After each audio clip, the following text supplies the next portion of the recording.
So, guys, kumari, ibang episode to ha. Tayo-tayo lang, huwag niyo sabihin sa iba yan ha. Okay. Kunyari, this is another episode, different day. Oh bro, kamusta? Been 2 months since Welcome to Project Pilipinas. Yeah, right.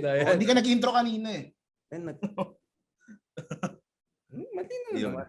Tama. Ayun. Welcome to Project Pilipinas. A brand new episode. Alright. Very exciting yung topic. Alright. Okay. Kamusta kayo dyan, guys? Ito na, mga episode natin. Parang pang FBI live kong style ko. Ito na, latest episode For today's natin. video. I know. Yun. For today's video. Ano episode na tayo, bro? 37? Mga ganun. Malapit na tayo mag-40, bro. Matanda na tayo. Ayan na. Nagpaparinig na yung mga hindi pa kasal na magka-40 na. Okay, bro. So, last episode natin, which was a long time ago, right? Nung nakapula pa tayo, ang pinag-usapan natin is bakit nanalo yung mga pulat, natalo yung rosas at saka mga azuri. So ngayon, ang pag-usapan naman natin is bakit yung iba na kahit natalo yung kandidato nila, pwede pa rin sila ma-certify as vlogger sa Malacanang habang yung iba wala ng future. Dahil sa unity. Unity. So itong big issue nowadays. It's a very controversial issue. So obviously, first of all, I knew that Trixie was in the contention for the press secretary. From very well-informed contacts, noon pa lang. But I didn't say anything in public about it because I was told that they were still considering other options, including, let's call it, more traditional journalists, whatever, etc. But eventually, Marcos went, it seems, with his first instinct, which was work with blogger / lawyer, whatever. So podcaster, whatever. So in a way, it was not surprising. At the same time, a lot of people were saying, well, Marcos went for professionals, pros, diba, for his technocratic position, etc. So they were hoping that the whole cabinet will be more like that, more glitzy, glamorous, very credentialed people. Kasi press secretary, yung trabaho niya, kausapin mo si CNN International, BBC, etc. Medyo magarang ng trabaho. At in fairness, in the case of Tatay Digong, ang kaibigan natin si Martin, diba? Martin comes from the media. He's a legitimate journalist. You may have issues about him here and there, but he's a legitimate journalist, right? So in this case, many people are saying, why? And then it's not only that, but it's also the fact that now nagsisimula na yung accreditation ng bloggers. But what made many people worried, especially in the journalistic community, people close to my heart, people I've been working with, is yung first major press conference ni Bongbong Marcos, right? I think he said many good things. Hindi ko alam dun sa solvent na yan, but generally I think the press con was good. But the issue was yung mga tao nandun, halos wala from the mainstream or established media. Parang alam ko lang yung kapuso ko si Ivan Mayrina yata nandun. SMNI tapos Net25. And then essentially it's those alternative media, let's just call it that way and all, right?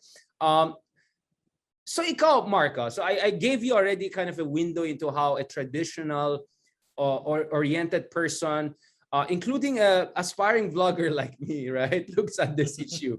But ikaw as a traditional blogger, as a legit blogger, anong intindi mo? Like, first of all, did you expect that Marcos will go for a blogger to be his press secretary? And then what do you think about the first press con and then also this accreditation issue? Can you tell me something about that first before we go into the debate, which is blogger versus journalist, B&J? Yeah.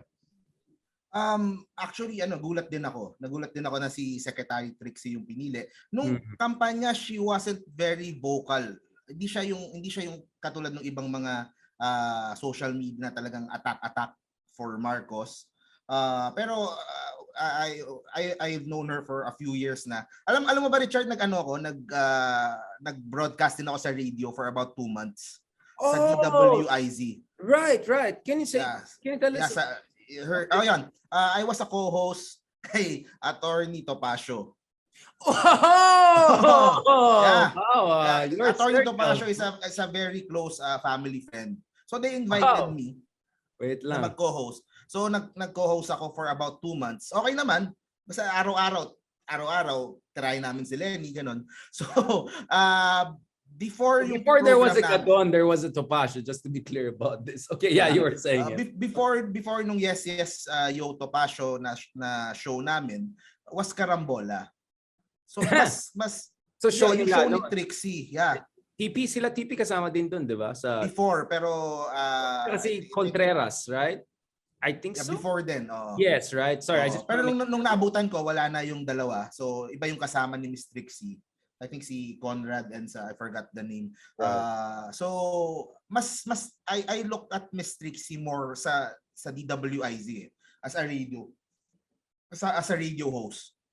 Mas ganun ko siya nakikita kesa as katulad namin na talagang vlogger na as in talagang vlogger talaga all throughout.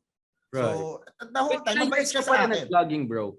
Ilang years ka nag-vlog? 10 years na ba? 4 years. 4 years pa lang. Tapos 3 years na politika. Yung buong term. So 1 year ka lang parang showbiz style and then 3 years na political. Yeah. Wow, grabing transition mo. Sabay nung kay Isko. Sabay nung kanyang term. So I'm celebrating din pangatlong taon dito habang patapos na yung in fairness, mga 2019 batch. So mas tingin ko kay Trixie mas more on sa radio eh. So yun ang hindi masyado as a DJ, radio DJ, is that as a radio host, a radio commentator or broadcaster. Kesa yung katulad namin na sila Banat Bay, sila Sangkay Janjan, or Mocha. Or Mocha, ganun. So more, yun ang tingin ko sa kanya. And she was really nice to me kasi magkasunod yung show namin tapos papakilala niya kami, ganun. So my experience with Trixie is okay naman. Ayan nice tayo eh. They're nice to me eh. Like, they're nice to me eh. So okay lang. Ako, sa akin kasi si Ma'am Carlos, di ba? Clarita Carlos, prof ko yan, di ba? Dati, tapos very close kami. So syempre, they attack her for revisionism, all of that. And then sometimes I say, but you know what? She was nice to me as a student. She's nice to me. Ganun na naman tayo eh. Alright. Pero syempre, I knew na from that time na she was very hardcore anti-yellow. Yun talaga ang ano ko sa kanya. So definitely. Diba nung time na yan na-suspend siya bilang lawyer, this was around, kailan ba siya nag-suspend? Parang hindi ba ganun yun? Hindi ba ko nasundan yung yun? Yeah, let me double check that. Ayoko mag-say. I just want to check lang about, parang may nakita ko 2015 or something. So kung titingnan mo siguro yung direction ni ng mga Marcos administration in terms of communication sa pagpili kay Trixie, kung ako itatanungin, si Trixie hardcore anti-yellow. So baka ganun yung mangyari for the next 6 years. She's trained as a lawyer, UP law. Even though suspended, etc. she's a lawyer, so she has an understanding of students. Nakasama ko rin siya dun sa debate namin ni Sasot, di ba? She was one of the moderators. She tried to kind of pick on me on the EJK issue, etc. I know the trick was she was trying tricks that Trixie played. But anyway, I have nothing. Maalam siya sa ganun. Yeah, wala akong. So she's good in terms of playing those legalistic, technical terms debate.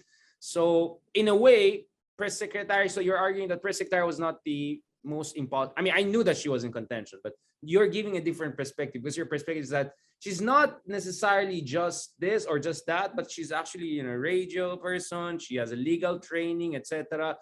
So maybe that made her the right person to handle the Marcos communications. They would call her, hindi mas vlogger or blogger ang tingin ko sa kanya. More on dun sa karambola talaga.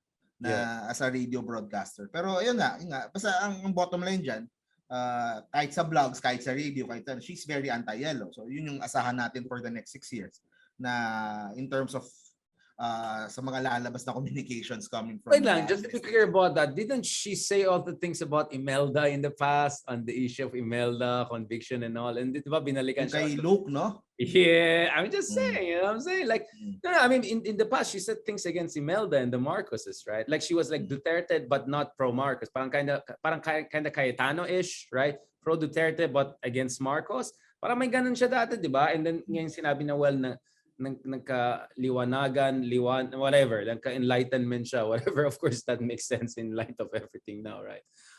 Okay, so speaking of that, of course, you're not gonna say bad things against her because she's gonna give the light.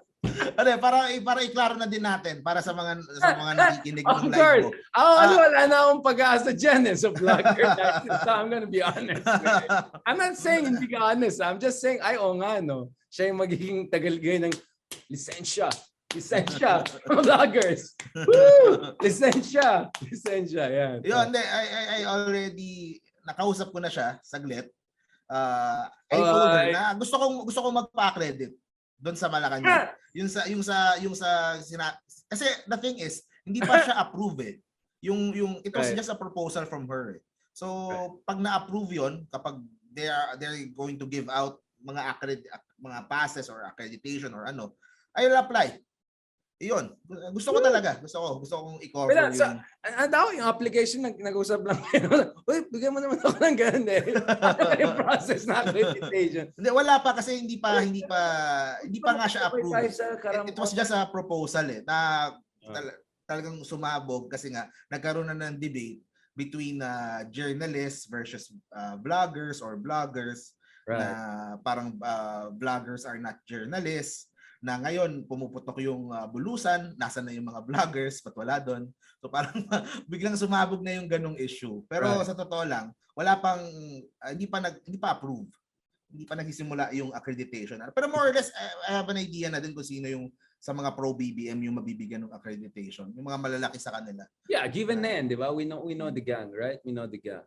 Wow, that would be yung isang parang Kim Jong-un ba yan? Sino yan? Yung isa na feel ko makuha niya.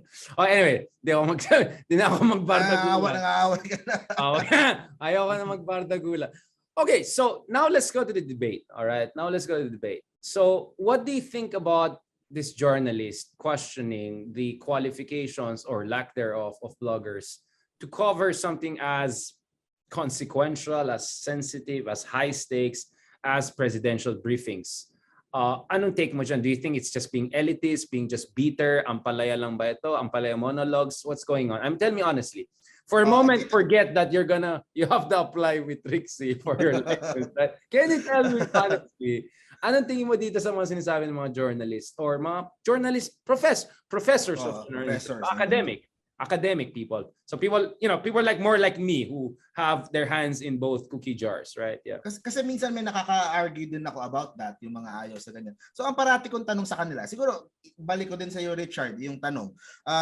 Kung sakali ba na si Lenny yung nanalo, tapos Lenny would allow vloggers would give accreditation to pro Lenny vloggers sa Malacanang, okay ba sa inyo or hindi? And marami sa kanila ayaw pa rin talaga. Parang ayaw nilang mahaluan yung mga journalist na nasa Malacanang with vloggers. Pero sa akin, even support si Lenny, ayaw nila sumama even pro Lenny vloggers. Even pro Lenny, even kunyari si Lenny yung nanalo tapos ganit same thing yung mangyari. Parang ayaw din nila sa your case mo parang ganun din. Like, but Pinoy ako vlog must have good relationship with, hindi ba? Parang si Pinoy ako vlog. Yun na lang. That's a good example. Kunyari, if Lenny won, si Pinoy ako vlog, tapos siya yung bibigyan ng accreditation, would you be against that? Or maraming kakamping sa ang sinasabi na ayaw din talaga nila eh. So walang daw masyadong purist sila na so they have no, hindi sila hipokrito. They're purist. But or elitist, some would even say. Kaso yun nga, ang problema nga, parang medyo looking down on vloggers na din. Sa akin, meron naman talaga, just like in any profession, meron mga bad eggs naman din talaga. Pero meron din namang maayos. Meron maayos in a sense na, yun, basta... Mark Gamboa sila.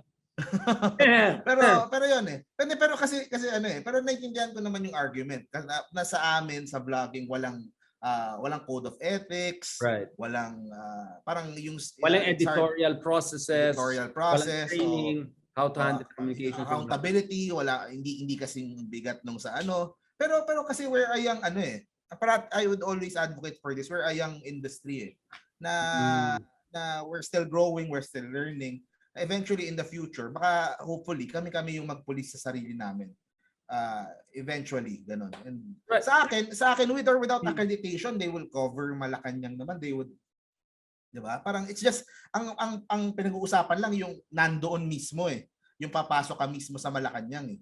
So sa akin, kesa siguro ang stand ko, kesa labanan itong wave of the future pagdating sa media, I think yung side ng Pink should develop their own and better and mas basta mga better na vloggers, better na I always say na itong mga vloggers ngayon from our ranks will rise yung mga media companies of the future eh. So For example, parang Tulfo brother. Tulfo di ba? He started sa radio pero ngayon he has his own channel or media company na. Ganun din. And marami dito sa mga kasama ko ngayon. Ako, yun din in the future, yun din ang gusto ko. Pero sa States, we are seeing that eh. Yung mga like vloggers what role models do you have? Is there like a standard you think vloggers could aspire for na that meets certain basic requirements? Kasi siguro ang tinitignan ng mga in terms of pagiging unbiased, wala na talagang pag-asa yon. Wala na talagang pag-asa yung magiging unbiased yung mga karamihan sa mga vloggers. And then, kasi ang example ko nga engagement, di ba? That's how they get the engagement, their crowd. Kung titingnan mo sa US, yung mga tipo nila the Young Turks, tipo nila Ben Shapiro, tipo nila right and left, Crowder, right and left, progressive, centrist, sila Tim Pool, sila Secular Talk, ang dami. Tapos they start as vloggers, they become podcasters, tapos they become media companies na with their own employees, set, TV, madaming employees. O so 10 na yung empleyado nila. They are a media with researchers. So yung but Ben Shapiro was not given I mean he was anti-Trump, but I don't know, maybe I don't think Republicans would give him like a pass a White House correspondence club or something like that, or like the Turks, the Young Turks. I mean they're Democrat, right? Kinda ish. Yeah. Maybe if maybe if Bernie wins, maybe. But even that I don't see it. Kasi in the US, you're right. Meron tayong mga quote-unquote legit with clear ideological bias, right? So the Young Turks clearly left, right? Progressive, more Bernie. But the thing is, mainstream media, marami na din ganun eh. Sa US eh. Sa US, mas tanggap nila eh. MSNBC and sa left. Clear yung Fox bias. News, Fox News sa right, Newsmax farther right. All right, so, yeah. So parang mas tanggap na din nila yung pagdating sa bias din eh. Sa atin hindi pa eh. Nagsisimula pa lang ma-accept ng mga tao yung ganun. Okay, now let me challenge you on that. I think you have made your point and I see your point definitely, and I really want you to make that point. But there are a number of issues being raised here. First of all, it's not bloggers per se, but the kind of bloggers that have been operating around, those who made it, right, in these elections, right? The kind of out of this world alternative facts that we're seeing from these people, not to mention yung sobrang salacious, nasty attacks on Lenny, among others. I'm not going to even talk about them trolling us and the rest. Like, I'm just going to put that aside for a moment. So it's that, no? And then in the issue of bias, like bias is like, okay, for instance, I have a bias for, let's say, political freedom. So obviously I'm not going to support dictatorship, right? So you can call me biased for freedom, but I don't see anything wrong with that. But there's another bias which is like, parang binayaran tong gagong to. Parang, you know what I'm saying? Like, purong pro this candidate, anti another candidate. Again, I'm not trying to insult anyone, but it really looks like they're just attack dogs for certain candidates. They're not really there to examine the debates or even pretend to. Like, there's no pretension. So one is the slipperiness by which they handle facts. The second is they look like more attack dogs than reporters or people who really transmit the issues. Because I'll be honest, Mark, I am a columnist, right? So a lot of journalists do not consider columnists as journalists. But I think technically columnists are also journalists, right? So I'm a columnist for Philippine Daily Inquirer. I write for around the world. But still, a lot of journalists, the purist one, look at me as an analyst or a professor, right? That's what they call me. They call me, respectfully, they'll call me professor, although technically I'm associate professor, but still, we're considered professor. So yung mga gusto mag-question ng credential ka, I'm sorry, associate professor, still professor. But anyway, and the others will say you're an analyst. So you're allowed to do that, to have opinionated takes. Kami reporters, hindi. We just have to report what happened without our own getting in, parang you don't step into your report. While columnists can do that, right? You can say about how I feel, how I think, blah, blah, blah. So even I, as a columnist, and so I am not considered as a journalist by some of the other journalists because they say my work is too opinionated. It's commentariat.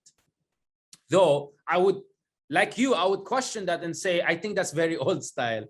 I think columnists and opinionated texts are also journalism in a way, right? So in a way, the definition of journalism is being already stretched. But some would say at some point there has to be a limit. Otherwise, if something is everything, then it's nothing, right? If anything is journalism, then nothing is journalism. So there has to be a threshold, and I think that's the debate. But the second thing is, as columnists, I mean, if you write for big newspaper and all, there's a fact checking. So Mark, I cannot just write whatever I want. Dadaan ito sa editor sa Inquirer. And if sakali may sinabi akong kagaguhan or whatever, sorry for saying that word, there is actually legal and contractual obligation there. My obligation kami, for instance, not to be completely biased or, I mean, for instance, kung mahuli kang columnist, binayaran ka pala to write these good things about these candidates, oh, you're in trouble. You're legally in trouble. So I don't think any of that applies to our blogger friends. So even as someone who's not considered as a journalist by other journalists, I would say that maybe bloggers are a little bit step too far if you look at it. And when I'm in my vlogger mode, I'm consciously in my vlogger mode. So I'm here really for enjoyment, entertainment, etc. I see the value, but I'm not going to pretend that I'm doing it like a classic journalist style. Although, of course, I wear too many hats. So that's I think that is also the It's a very good point naman talaga. Siguro mali din naman yung try na parang i-equate yung mga vloggers doon sa journalist na. Siyempre iba yung training, iba yung sistema, iba yung ano.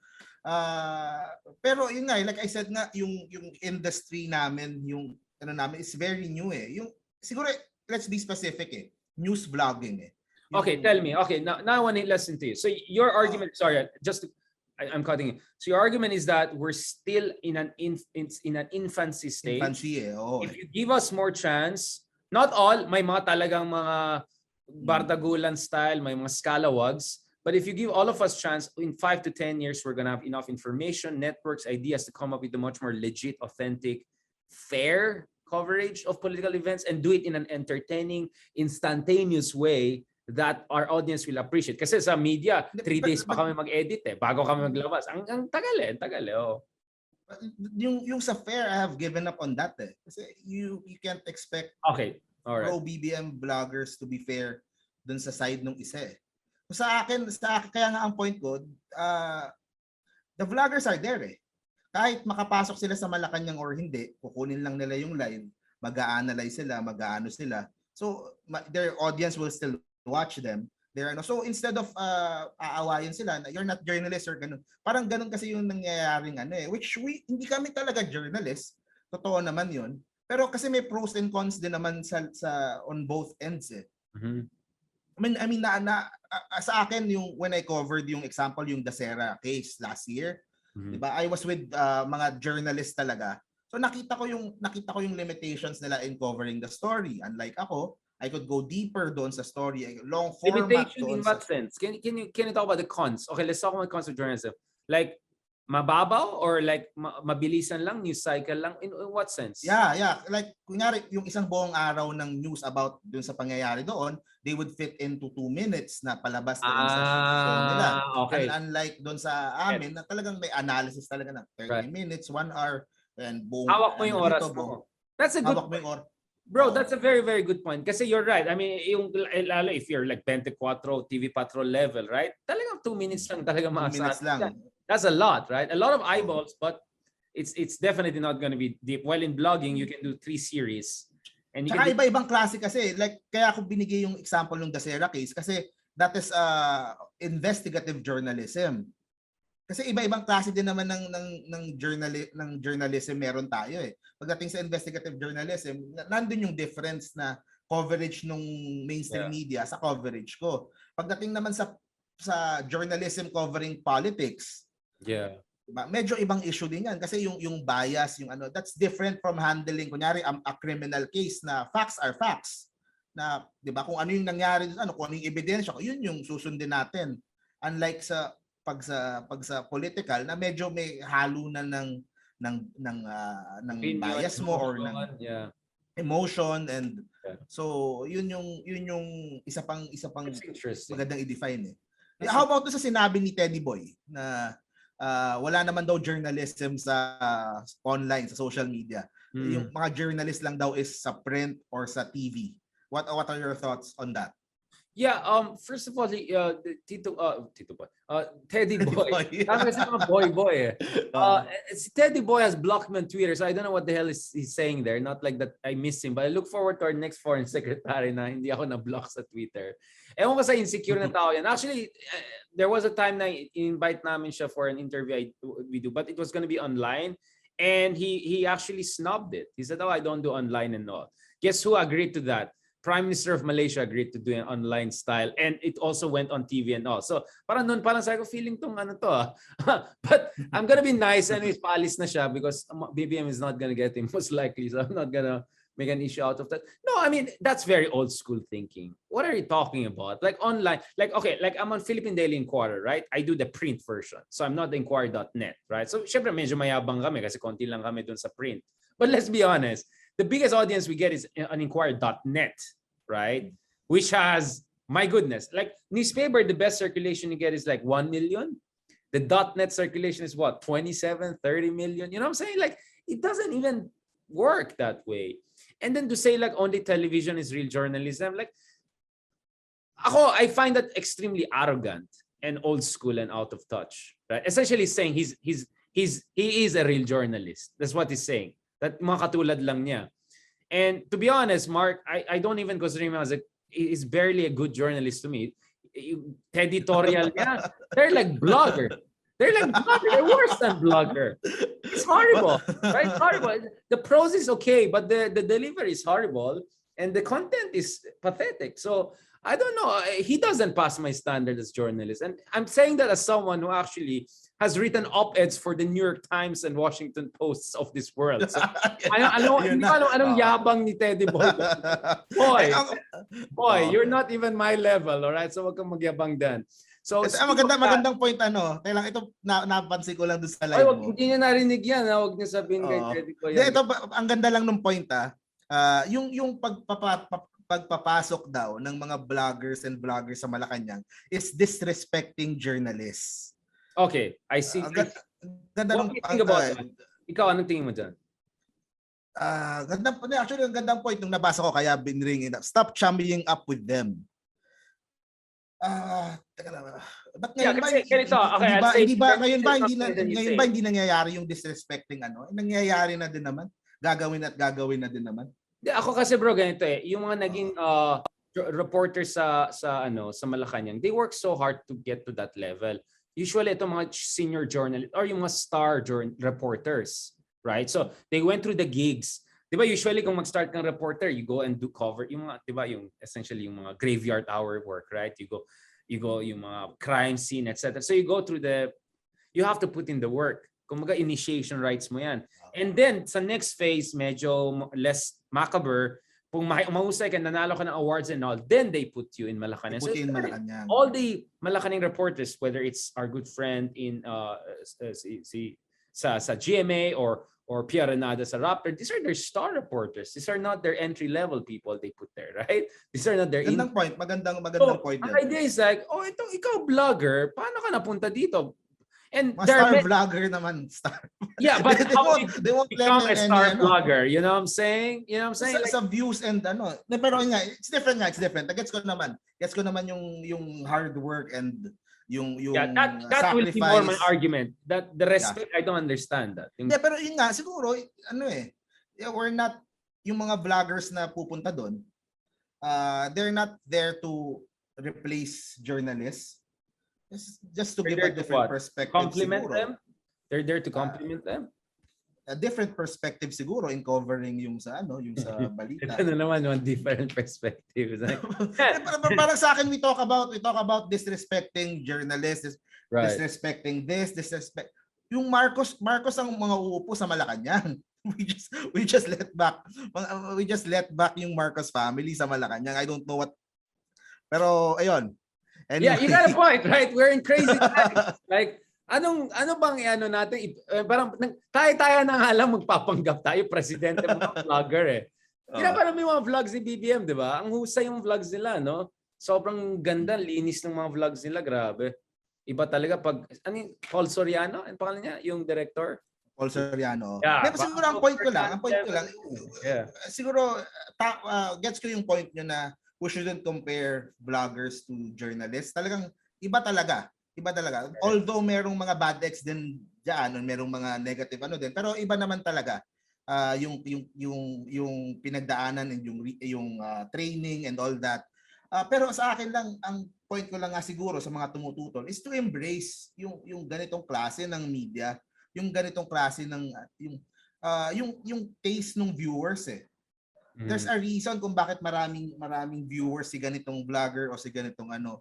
Oh, you tell me. Because you can get a lot of viewers by, I don't know, kung magandang katawan mo, magganyan ka, biglang ang dami mong viewers. You know what I'm saying? Like, but it's different let's separate news blogging eh. Yung sa news blogging, ibig sabihin ko, yung political blogging. Okay. I'm guessing naman na ang papapuntahin naman nila sa Malacanang puro mga political vloggers naman, hindi naman siguro yung sila yung mga pa-cute type na vloggers. Oh, you never know, Mark. You never know. Baka nga dahil sa cuteness ikaw ang kukunin nila. Baka nga may chance pa ako dahil baka cuteness ang start. Baka naman cutesy. Baka naman. Diba? Baka may chance pa tayo. May criteria pa. May criteria. Face value. Face value. Pero ang point ko nga, the media landscape is changing. Kesa masaktan tayo na I mean, maganda yung point niya na in a way na it's disrespecting journalists, pero it's already happening. Tingnan mo yung kay ID tsaka yung kay Karen Davila, papasok pa lang ng interview. Yung matatanungin siya ng report, akala ko nag-migrate ka na. Grabe. It's already happening then. Sa akin siguro bias din ako dito sa topic na to kasi I'm from that industry. And you're gonna get accreditation soon. So hindi din sigurado kasi hindi naman ako pro pero anything that example nga si Banat Bay nung 'di ba before nakakaaway ko tapos before siya nag-isko. Pero yung the mere na nagpa-interview sa kanya si President Duterte nung last year nung buong kaguluhan. Hindi mo siya iaano sa journalist or pero it's good for the industry as a whole. Because get the message out. I see what you're saying. Ako kasi ang problema ko ngayon kasi the two sides hate each other. Parang ganun nangyari. Like, of course, I'm talking about star bloggers and star journalists. There are many others who are like, okay, no problem. But if you look at the top on two levels, like the big political bloggers, excluding us, of course, and star journalists and excluding us, of course. If you look at it, they really hate each other. I mean, like grabbing level of attack on each other, diba? So, and we know what happened in the past 6 years. So, kumbaga, bad blood yun eh. May pagka-bad blood tong situation. Although I understand what you're saying, actually, it's not only media change. The world is changing. The technological landscape is changing. How people consume information is changing. That's why I'm doing my vlogging, right? That's why hindi ako maasa na panoorin nyo lang ako sa CNN International or ganito. Because people want instantaneous, constant, personal. Nakikita nyo yung mga pimples ko dito, ganun. Nakikita nyo yung imperfections ko, wala yung script, di ba? Like, this is just me being me, right? Gusto ng tao yan. So that's where I understand where you're coming from. But ang point ko lang is, at this point kasi the big ones on both sides, and then yung press secretary mo, your press secretary is not someone who's gonna bridge this. Yun ang problema eh. Probably would have been better, maybe in future sometime, there could be a press secretary who's from both worlds and put them together. All right, I'm not recommending myself. That's not the kind of job I'm looking for. Saying, just to be clear, hindi ka ma-accredit niyan. You're aiming for a job pala eh. I want the job. You'll be press secretary. I want your job. Nah. I want a different cabinet. Sa akin, gets ko din naman yung magkaaway. Pero wag kasing personalin. I mean, sa akin yun din naman ang point ko pagdating dito sa politika. Separate. Ako, I always separate yung trabaho ko with yung sa personal na. Si Banat ba yung nag-away kami last year? Pero nung kami okay naman kasi trabaho yun eh. Yung pag-aaway namin online. Diba? It's a different thing. Kung pe-personalin ka na talaga. Diba? Pero grabe kasi ginagawa nila. I'm not gonna even talk about myself. Yung iba, inattack yung anak. Yung alam mo yung ganun, bastusan na talaga bro eh. Bastusan talaga. Pero yun nga, gets ko din naman na there has to be a way for us to na mapulis yung bridge it. Sa aming mga vloggers na. Pero we are under din naman yung same law sa libel, cyber libel. So lahat naman kami dyan. Naman. Maybe I will endorse you as assistant secretary for PC or undersecretary. Then maybe you can do that. You'll be the liaison and you have talo kami. Kung nanalo sana kami. You never know. By the way, speaking of which, akala ko si Isko baka pwede bigyan ng cabinet yan. Hindi kaya walang chance. Wala akong naririnig. After 1 year, like maganda sana namin baka sa kanya, no, DILG. Baka it's better to to mag-independent na lang din. Anong alam, kamusta si Isko ngayon? Wala akong narinig masyado. Si Lenya alam natin. Pero si Isko business as usual sa Manila. So inaayos na lang yung turnover dun sa susunod na na vice mayor na. So magaling ako dun kanina, okay naman. All right. Do we have an ending? I mean, I'm sure tuloy-tuloy itong episodes na to, lalong-lalo if magsimula na yung giyera. Kung mga pre-war, briefing lang to, di ba? Once may accreditation siguro, last point ko lang din Sige, Mark. The more pansinin niyo ako. Pansin mo ako pag may accreditation ka, wag ka nang mayapang. Mamaya, labas mo pa yung card. Sorry, I have no time. I have to be in Malacanang. The more this becomes a hot button issue, hot topic, the more yung side nila Bongbong will shove it sa muka ng mga pinks, shove it sa muka ng mga tutol. Wala tayong magagawa It's their choice na din Go with the flow. Gusto nila magpapasok ng vloggers, kung gusto nila magano. Yung mga vloggers, they were instrumentals doon sa panalo ni Bongbong So, 'di ba? You're right. Some people may 'di ba? Some people really hate ideas. Ako, I'm a little bit warmer dun sa idea.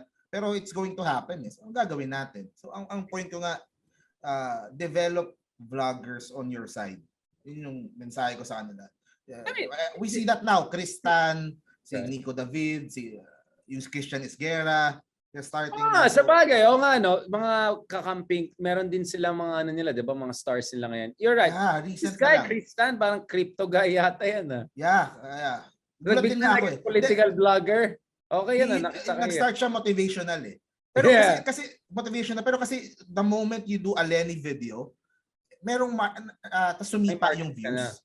May market ka na May malaking market talaga marami ang kakampings Wala lang talagang product sa YouTube. Walang video sa YouTube. Hoy, bro.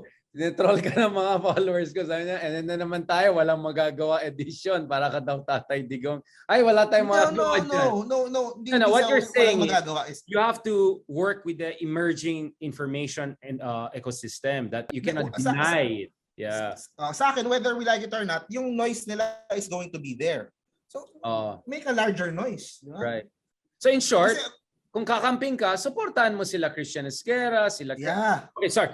By the way, to Chris, Christian, I didn't mean to say your partisan. I'm just saying that your liberal democratic points of view is obviously more amenable to the kakampings than the others. Just to be clear, I'm not trying to tag some of our friends because Christian is a legitimate journalist. Now, that Kristan guy, maybe different yan kasi talagang mukhang vlogger yung tao niya. He started talaga Lenny So yeah, exactly. Yun. So si Nico David is also another friend. Yun. I didn't know about it. Please because of you, I'm getting to know these people.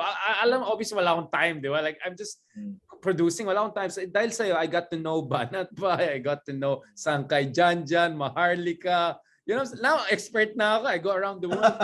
Back in the day, was Sean and Maharlika, and nagkakamos sila. Sino yung mga ganun? Tapos mag-shift.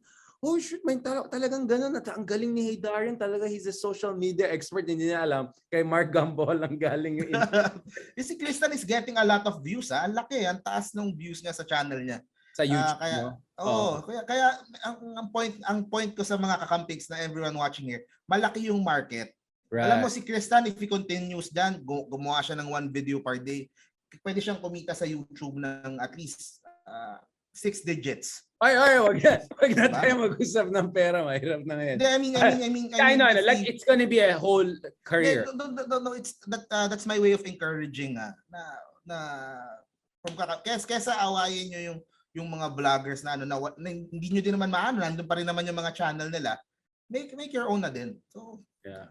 At least That's how I view din yung 'di ba yung Fox News and MSNBC. At least meron equal on all sides. Watch everything, then you decide, 'di ba? So Mark, since ikaw expert, anong advice mo sa akin? Kawawa naman ako. I criticize naman all camps. Di ba? Daming kakamping galit sa akin kasi may mga din ako. Kina-cancel na nga ako. Buti ang dami kong mga kameta kaya sinusupport nila ako. Pero I get your point. Yeah. In short, there's the market. You can build your niche. If they have their commissars, so that's really the term, commissar, di ba? Ito yung mga propaganda chiefs. Make your own commissar, di ba? Cold War, di ba? Cold War to eh. It's lucrative eh. Soviet Union. Buti sana kung hindi. That's what you're saying. Yeah. Hindi, yung sa'yo, sa akin naman din, ito for message ko din for kakampings, hindi ko din masyadong magets na how many of them would attack you. Kasi I would rather have them exert yung kanilang effort dun sa mga talagang nandoon talaga sa camp na yon instead of 'di ba? Kasi ganda ng sinasabi mo, bro. I like it. Can you say this again? Yeah. So rather than attacking the other side, support your own bloggers or yung mga mas malapit sa isip mo. They don't have to support you kung if they don't believe everything lahat ng sinasabi. Pero yung mag-aano sila ng effort to attack you pa, they could use that effort to attack yung iba talaga na who's really damaging Lenny, who's really tinatawag si Lenny na madammed or lugaw or bobo ganon. So mas mag-exert ng effort sa doon instead of yung mga people who are already medyo in the same as you, in the same wavelength as you, medyo iba lang ng konti. So in short, support your echo chamber. Parang ganun. Grow. I-monetize yung echo chamber mo. I-monetize. Yeah. Well, lang. Imagine if yung YouTube naging parang Twitter. Diba? Oh, yeah. Ang hirap, di ba? Alam mo, kumita lang Twitterize YouTube. Twitter, mayaman na ako ngayon eh. Ang lakas Twitter, grabe yung pumonetize sa engagement ko, 28 million, 30 million, pero ang kita ko, 0. Kaya sana si Elon Musk, tulungan mo kami mga i-monetize yung Twitter, no? Nga, no? Wala. Babayaran kayo Dogecoin. 0. Babayaran. Wala. Bayaran ko pa yung internet ko. Babayaran kayo ng crypto sa Twitter. Walang yan. Oo, sana. Dogecoin ba yan? Dogecoin. Bro, ito, kasi dahil may live ako dito, may mga tanong pala dito. Sabi pala ng isa, si David pala, kinakancel din daw ng mga kakamping. Si David ba yung sasabi mo? Totoo ba yan? Sinong David? Magtanong kayo guys. Kung may tanong kayo kay Mark is tanong niya sa akin. Nakikita mo naman, di ba Mark? Dun sa comments. Ayan daw lang, may silver pala tong live natin eh. Tingnan mo yung mga comments. May mga magandang comments. So marami. Support echo chamber yet go out once in a while.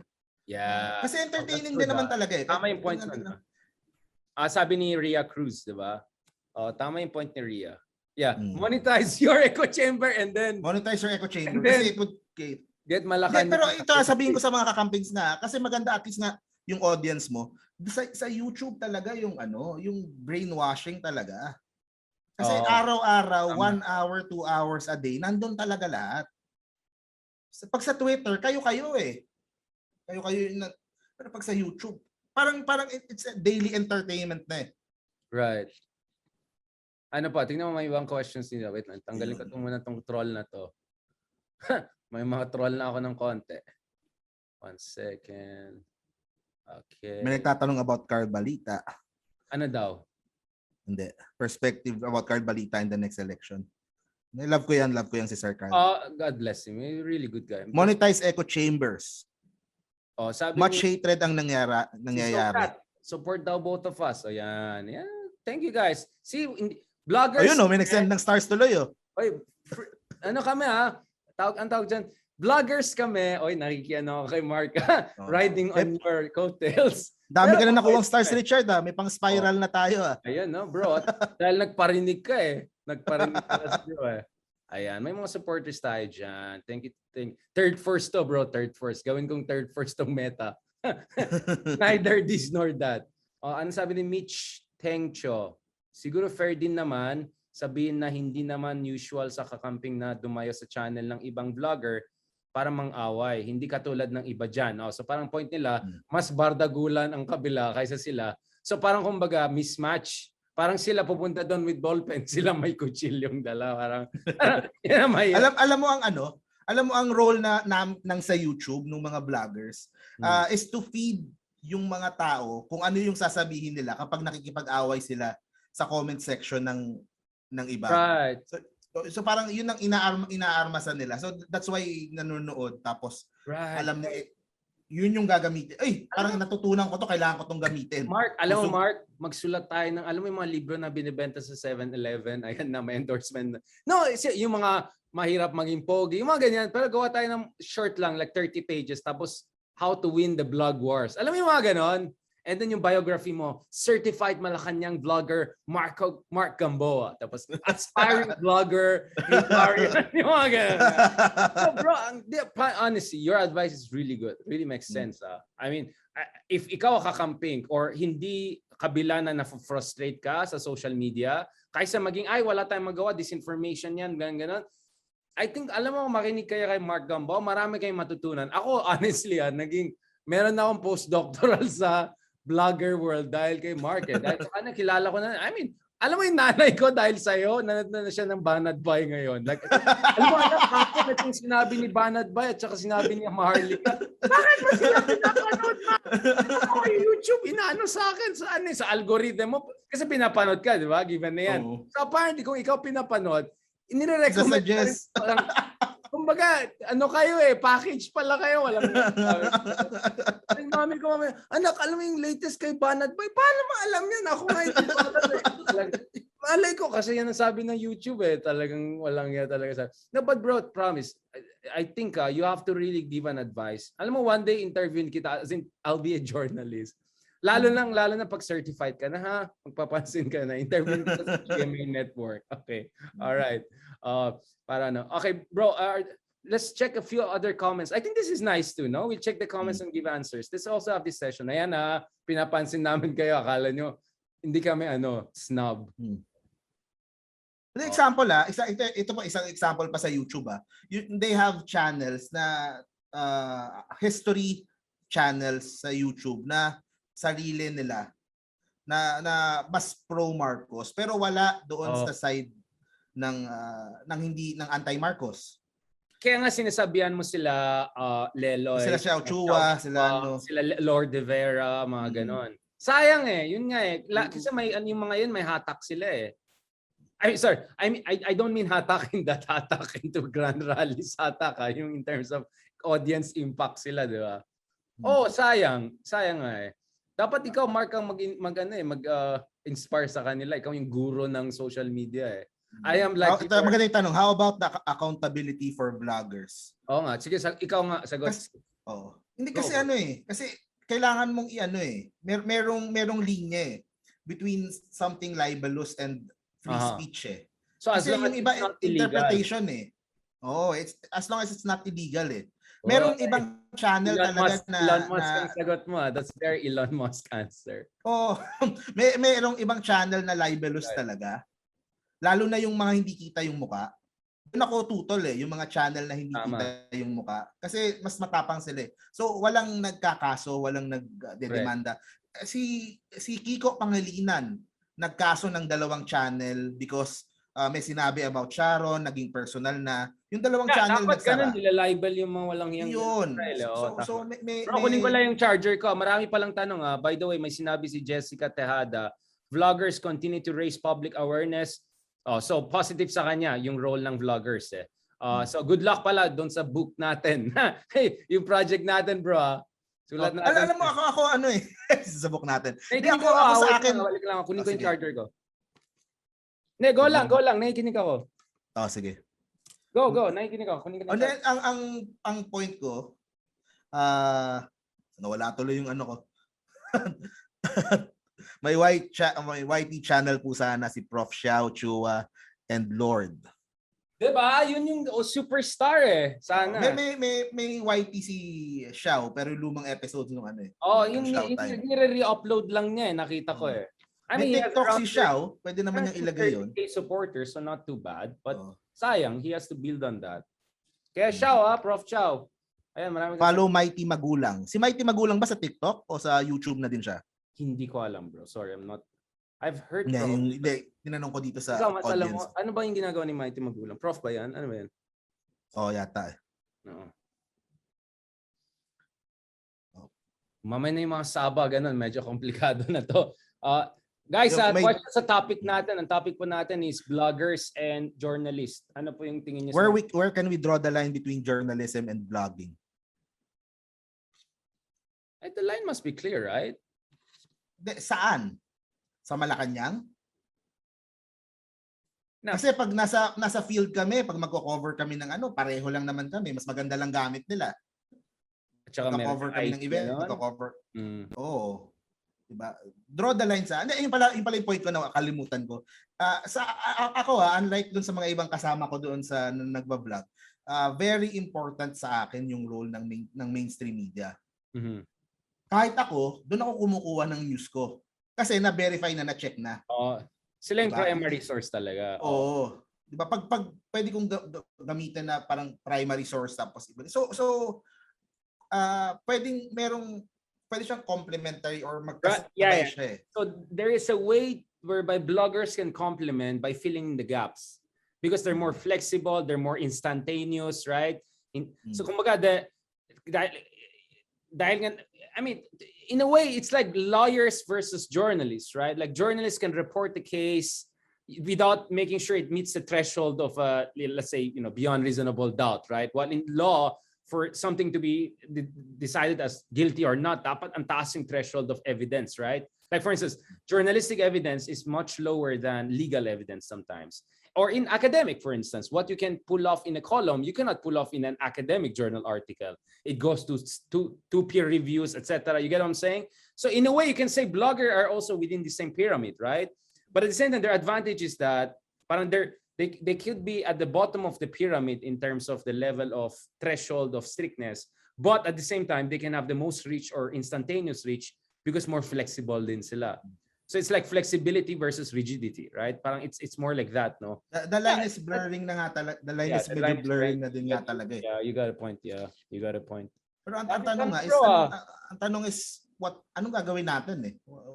What will you do about dun sa Nandiyan na sila eh. Ito bro, si Acumen, sinasabi niya, why not yung vlogging isali sa curriculum? Kumaga, may vlogging courses na sa high school, ganon. Yeah, dapat. Content creation. Pwede. Bakit hindi? Magandang ano yun.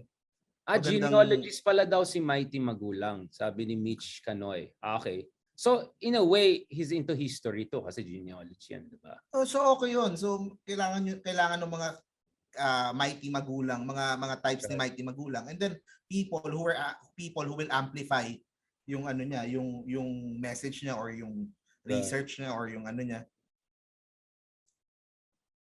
Biglang ang dami nang gusto mag-vlogger na. Yung mga followers ko mag-vlogger na lang daw sila dahil sa'yo. Masaya kasi. Masaya kasi.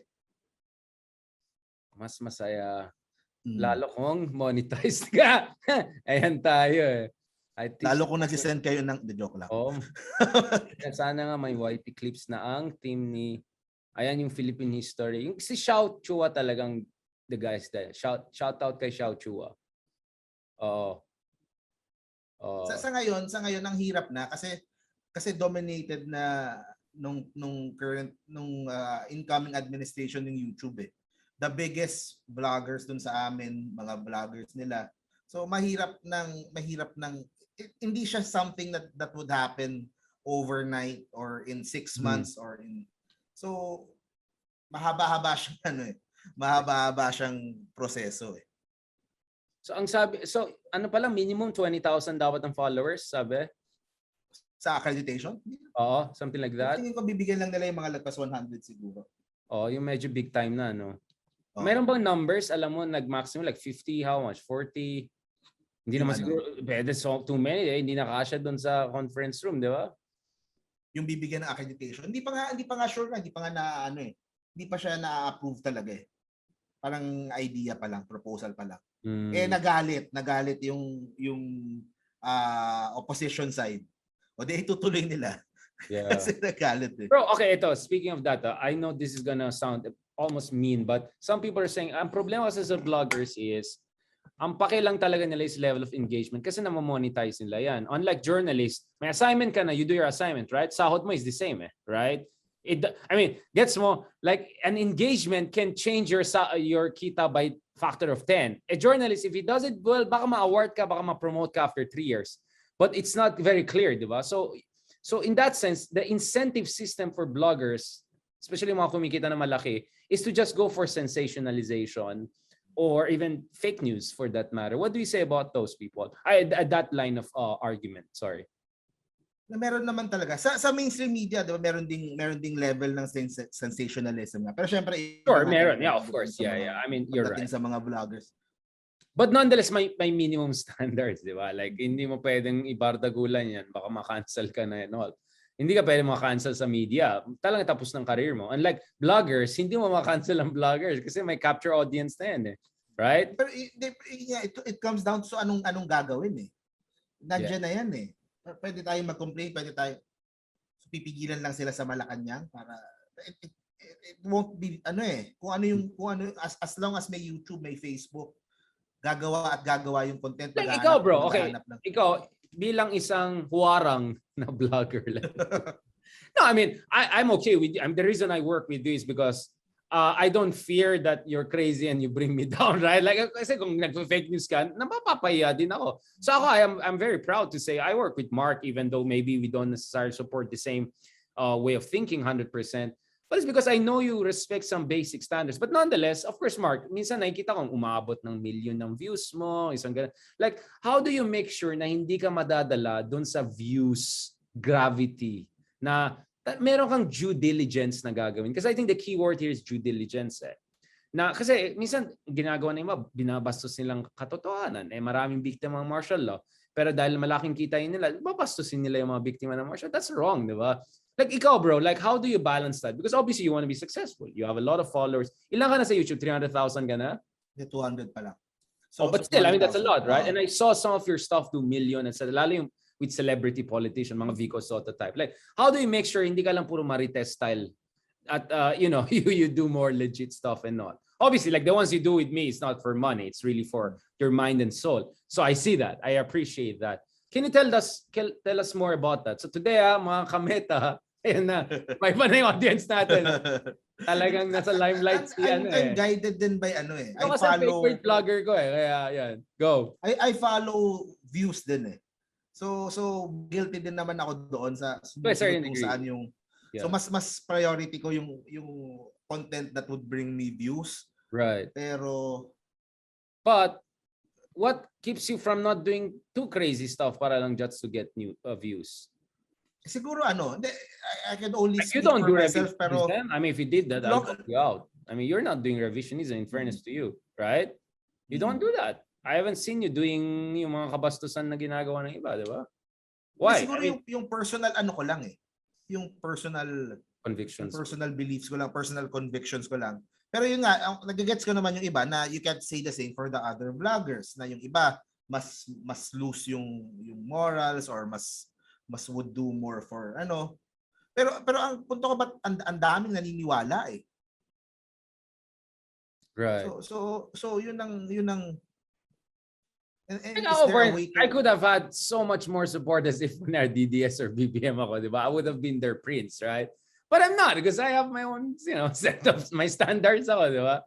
So that's my internal check. Not to mention patay ako dun sa mga ibang tao, right? Like ikaw, is there like peer pressure on you, like yung parents mo or I don't know, people others to keep you in line in terms of morals, direction, etc. Like proud ba yung parents mo sa'yo in a way that helps you to keep a certain standard? Paano yan? Hindi naman wala namang nakikialam sa sa what I vlog or yung style ko sa or yung where I stand o saan ako naniniwala na siguro kaya din ako nag-start ng nung 2019 nung pagpasok ni Vico, pagpasok ni Isko. Kasi I didn't want to interested ako sa politics matagal na, pero I didn't want to do yung vlogging na ginagawa ng DBS. Right. Ayoko din namang yung doon sa side naman ng Yellow At that time, 2019, yung Ocho Derecho, na I didn't like the way naman they were responding sa attacks ng DDS. Like elites? Like what was the issue? No, how they, kasi, paano nga ba? What was your concern? Hindi nila nasasagot ng maayos eh. Hindi nila nasasagot ng, they would just call them, dismissive. They would just call them trolls. They would just look down on vloggers, kesa harapan yung problema na nangyayari o yung change sa media landscape na nangyayari. Dismissive. So yun, I didn't want that then. So nung pumasok si Vico, si Isko, okay to ah. So I would become a pro Isko, pro Vico. Doon pa lang ako nagsimula. Nagsimula mag-vlog kasi I found a niche na I am comfortable with, na I can support, I can follow. Siguro ganun. So yun yung opening mo. Kasi nakikita ko na syempre at that time yung mga DDS 2018, 2019, ang laki ng views eh. Nakikita nito. Yeah. Kasi hindi ko siya I have to live then with the words that I say. So right. Para sa akin yun. Kaso nga gets ko naman sa iba na mas sila, mas loose sila. Thing, bro. I mean, we have done many episodes, hours long, with academic friends, right? Professors, experts, and all. And I could see you were genuinely interested, even if pagod na pagod ka and all. So you have this natural intellectual bent also to you, right? And it's not only because your parents are doctors or you're from Ateneo. I mean, it's just from you, right? Not to mention yung moral, spiritual upbringing. That's why I'm very comfortable with you, and I'm very happy, and I'm very I feel very privileged to also get advice from you. You're my vlogger sensei and soon to be certified sensei. Accredited. Very proud of you. Biglang curious na yung mga tao sa sino bang kausap mo? Pakita mo yung mukha niya. Ganun na yung iba, di ba? Si Mark Gamboa, paki-check niya yan. Yung mga late dito sa class natin, paki-check si Mark Gamboa. Please follow him. Models of Manila, right? On YouTube? Models of Manila sa YouTube. Models of Manila on YouTube. So, wag na yun sa Facebook. Even if ayaw niya kay Isko, meron naman siyang Vico. So don't worry, balance na siya, di ba? Ayaw niya kay Banat Bay, may Heydarian naman siya. So he covers both bases. Mahusay to eh. Tumatapay sa City Hall to. Sa akin, hindi, siguro I am against din sa I am against din yung sa parang labeling lang or sticking inside lang your own chamber. Siguro I'm more on sa pragmatic na more on getting things done kaysa maubos yung oras ko nakikipag-away dito so I'll just look for ways na to push yung sarili kong agenda or yung sarili kong mga gustong ma-achieve kasi meron din ako mga sarili kong advocacies nandun sa channel ko. So yes, more on ganun Yes, please guys, please follow him. Ayan, marami ka ng mga new followers and supporters and fans dito. Maganda pala yung ginawa natin live. Thank you guys so much. I was not sure if this will work. So, thank you na nakikinig kayo sa akin. Alam ko medyo low-tech. Don't worry, folks. You're gonna have... I'm talking to different cameras.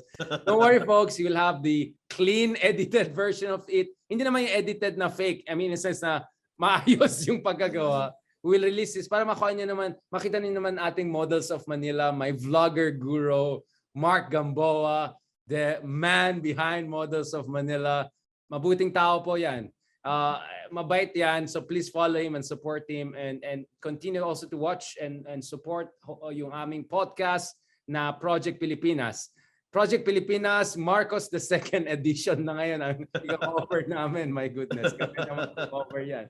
So please, if ayaw niyo yung mga biased vloggers na gano'n-gano'n, gusto niyo medyo diverse points of view, dahil kami naman ni Mark, we don't come exactly from the same camp, although minsan sa isang city hall kami nagtatambay. Ayan tayo, ikaw talagang Mark. Pamak mo ako Batak ko, di mo na kasi sinama. Ayan. Actually, yung bahay ko malapit kila Lenny, yung VP office. And soon, Sarah without H, if hindi siya maghanap ng sariling palasyo or something. All right, thank you so much, bro. Thank you so much. I think that was solid. That was really good. It's good to see you after months of really intense. Medyo nag-solo flight na tayo kasi wala na, hindi na kaya But at least now we had a chance to catch up. And hopefully, the next time we talk, naka-certified ka na. So medyo meron ka ng bragging rights. Pakikitin mo kami ng konti. And tips naman dyan, baka naman. Pero yun nga, that would give more eyes dun sa mga ma-accredit mas mapapansin sila. So, of course, yeah. They will be, kumbaga parang blue seal yan eh. Certified Malacanang vlogger. So they would receive more eyes and more criticism and so double-edged sword din siya. Scrutiny, you mean scrutiny. They'll face more scrutiny. That's a good point. That's a very good point. Maraming salamat, bro. Thank you so much to our supporters and followers following us live in different platforms, YouTube, Facebook, among others, and of course also on Spotify and Apple. Please follow us. Please like us. Mukhang mas marami ng like yata si Christian Esguerra sa Spotify. Hindi yan pwede sa akin. Dapat ako pa rin. Ang hindi. Joke. Dapat yung podcast namin pa rin ng maraming So please, follow us, support us so that maituloy namin yan. Sorry na, Mark. Wala kang kikitain masyado dito sa ginawa natin. But this is good for your heart and soul. And do not forget yung book project natin, yung bebenta natin sa 7-Eleven. How to be a Malacanang vlogger. All right? Mga ganon. All right? Maraming salamat. God bless. Thank you very much. Thank you, guys. Thank you. Wait lang, Mark. Naka-on pa rin itong mga ito. Magchichismis sila.